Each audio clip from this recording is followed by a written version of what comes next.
ঈদের ৭ দিনের ছুটিতে দেশ। ব্যাংকের শাখা বন্ধ থাকায় নগদ টাকার চাহিদা পূরণে এটিএম বুথগুলোই এখন ভরসা। কিন্তু বড় ছুটিতে চাহিদা বাড়লে দ্রুতই ফুরিয়ে যায় বুথের টাকা। ভোগান্তিতে পড়েন গ্রাহক।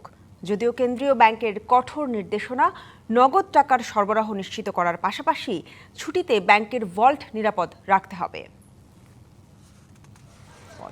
ঈদের লম্বা ছুটিতে নারীর টানে শেকড়ে ছুটছে মানুষ। ঈদ যাত্রায় নগদ টাকা বহনের ঝুঁকি এড়াতে অনেকেই নির্ভর করেন এটিএম কার্ডের উপর।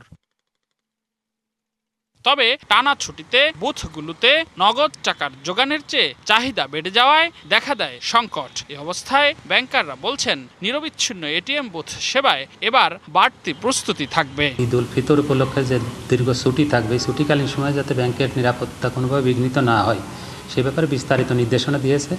বাংলাদেশ ব্যাংকে তো আমাদের এখানে ব্যাপারে নির্দেশনা আছে। সেই আলোকে আমরা এই ছুটিকালীন সময়ে আমাদের নিরাপত্তা ব্যবস্থা যেটা স্বাভাবিক থাকেই, যেমন আনসার পুলিশ সেগুলো তো আছে। পাশাপাশি আমরা পার্শ্ববর্তী যে থানাগুলো আছে তাদেরকেও আমরা রিকোয়েস্ট করেছি তাদের টহলের সময় যেন আমাদের ব্যাংকের দিকেও একটু সতর্ক দৃষ্টি রাখা।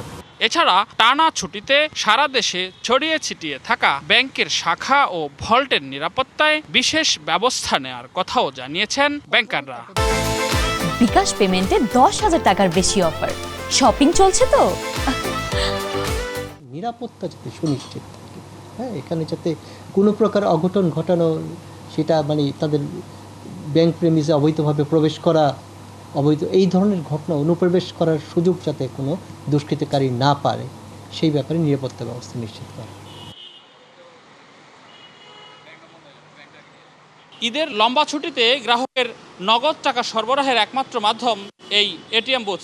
তবে এসব বুথের দায়িত্বে যারা থাকেন তারা সবাই নিরস্ত্র। তাই আইনশৃঙ্খলা রক্ষাকারী বাহিনীর সার্বক্ষণিক তদারকি চান নিরাপত্তা কর্মীরা। রেদওয়ানুল হক, ডিবিসি নিউজ, ঢাকা।